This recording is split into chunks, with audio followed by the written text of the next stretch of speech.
एक दूर देश के एक छोटे से गांव में एक बहादुर लड़का अहमद रहता था। अहमद अपने उम्र के अन्य लड़कों की तरह नहीं था। वह साहसी, कुशल और सपनों तथा उम्मीदों से भरा हुआ था।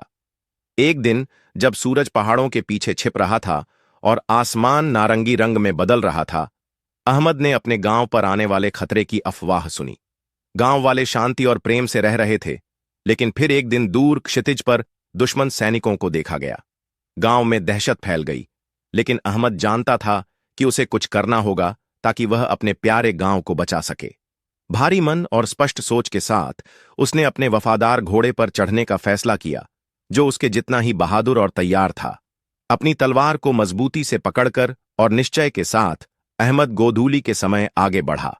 हवा ठंडी थी और तेजी से उसके कानों में गूंज रही थी, लेकिन उसके दिल में जोश और उम्मीद का तूफान था।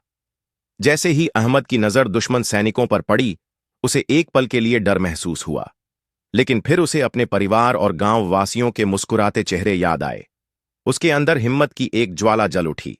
एक दुश्मन सैनिक तेजी से उसकी ओर बढ़ा और अपनी तलवार घुमाई। अहमद ने तेजी से अपने शरीर को पीछे झुकाया और वार को चकमा दे दिया। फिर एक तेज प्रहार के साथ उसने अपनी तलवार से उस सैनिक को गिरा दिया। अहमद की आंखों में आत्मविश्वास की चमक थी। यह केवल उसकी शारीरिक शक्ति नहीं थी, बल्कि अपने गांव और आजादी की रक्षा करने की इच्छा थी, जिसने उसे शक्ति दी। जैसे जैसे रात का अंधेरा गहराने लगा, अहमद पूरे साहस के साथ आगे बढ़ता रहा। वह अपने गांव की आजादी के लिए लड़ने का निश्चय कर चुका था।